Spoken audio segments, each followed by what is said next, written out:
experience before coming to business school was about 7 years. My role primarily was, of course, in IT, but I was focusing on telecom, media, and advertising clients. And I was doing specific work around operational implementations of ERPs and more to do with how to improve time to market. That was my focus before coming to business school.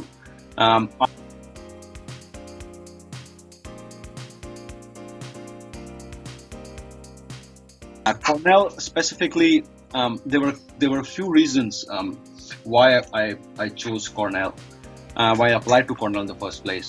One was I worked in a company that was about 160,000 people. I respect my firm a lot. I worked in Infosys, but I kind of got lost a lot of times. There were way too many people, and I felt I had almost like a small coterie that I knew, but I didn't know a lot of other people, and I felt I was missing out on a lot of things I could have done. So I wanted a smaller program.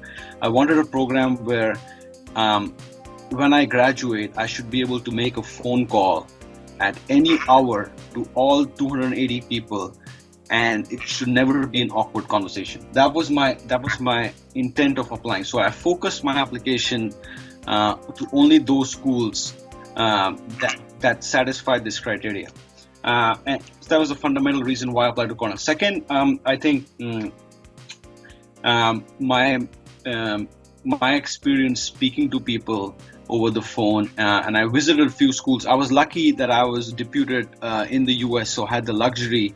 I know a lot of people would not have this, but if they get even speaking to alums, going and speaking to alums, going and speaking to current students, this was the place where I felt people were willing to speak to me regardless of who my background was and whether I was any relevant or I was providing any relevance to their life. So I felt almost like welcomed even before I submitted my application.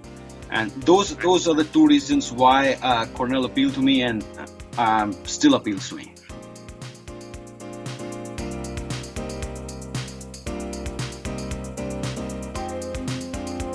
I find a lot of people defensive about I'm just another Indian IT male. There are about 1 million of us applying to business schools. I don't stand a chance.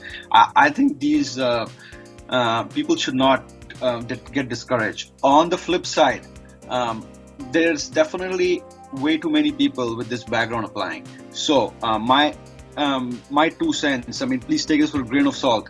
The GMAT is not going to be differentiated. Most people are between 720 and 770 within this range. So if you have 770, don't start jumping out of the air. A lot of people have that.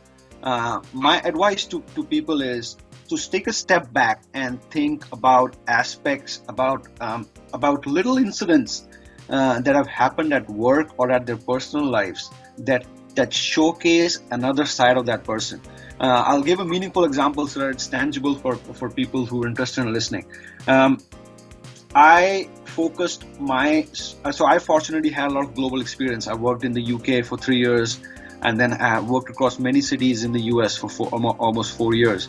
So I forgot about the fact in my essays that I was an IT candidate. I did not hide it, but I did not make it the central point. My central point, my theme in the essay was, this is a guy with a lot of global experience. Someone reading your essay should remember something about you.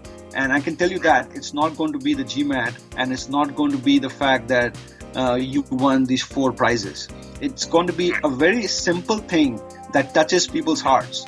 And that's how it should come out in the essay. If you focus too much on being the best software developer, or you wrote this program that fixed $2 million worth of issues, that's not going to cut it because a lot of other people will write it. Try writing about an experience where, say, for example, you helped someone who was going through a personal crisis. You helped a company that was looking at restructuring debt and had people laying off and an attrition rate in double digits.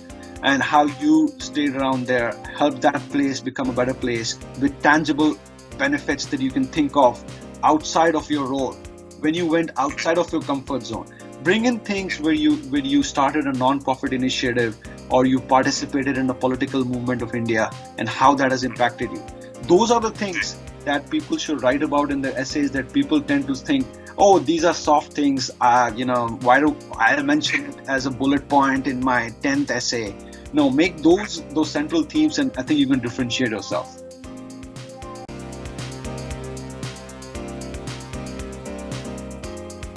Yeah, absolutely. So I'm going to start off with an example called what's called the career work group. So when I joined Cornell, when anybody joins Cornell, he or she is asked about career choices that he or she might be interested in. And irrespective of what you select, and you can select more than one if you've not decided yourself, and it's totally welcome.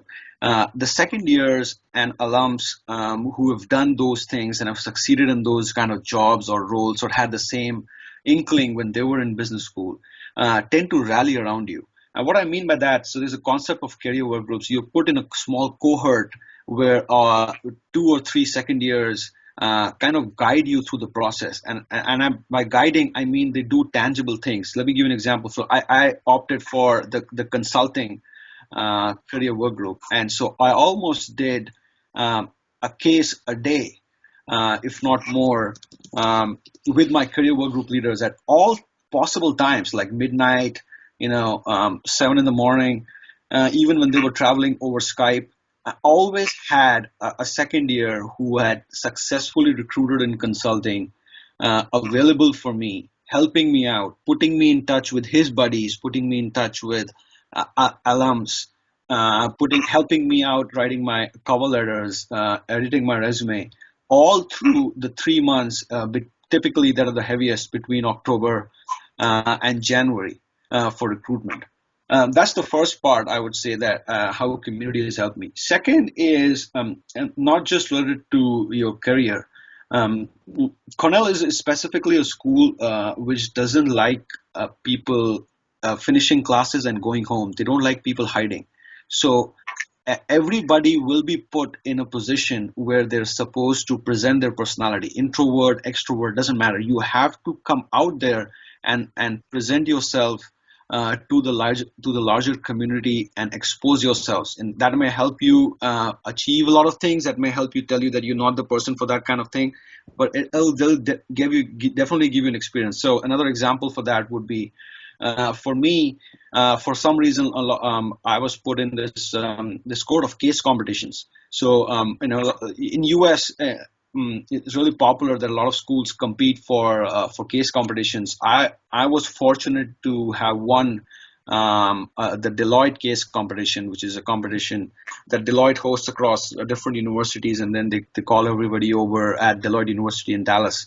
And the Cornell community people who had done this previously and had failed, even those who had failed, rallied around us, gave us mentoring, coaching outside of school hours, allowed us to go to their houses, cook dinner for us, sat through the whole night, made us go through our entire preparation decks, gave us sample decks, allowed us to do mock presentations in front of them, recorded us, gave us feedbacks. A lot of effort was put in just to prepare us, even though they had no self-interest. I don't remember they getting anything out of it, except that the fact that they were paying it forward.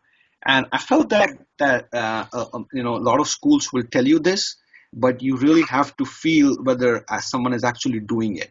So who walks the talk?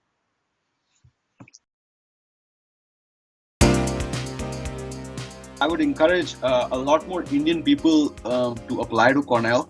I think a lot of people get hung up on some of the rankings that they see on a couple of popular websites, and they say, well, I'm only going to apply to the top 5 schools. I'm only going to apply to the top 3 schools.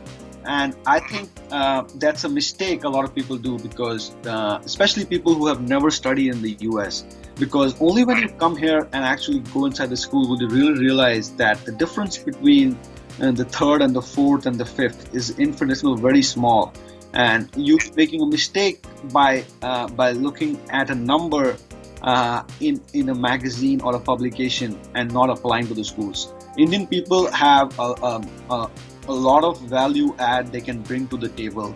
They should not underestimate themselves. And I think we need more people, more Indian people who really want to do who really want to work here in the US specifically. To forget about the fact that I won't get visa sponsorship. There are a lot of companies who do visa sponsorship. Don't get hung up on the negatives. Focus on the positives and put in a solid application. And there's a lot of chances that you'll be getting into, not just an Ivy League school, but a lot of different really good schools here.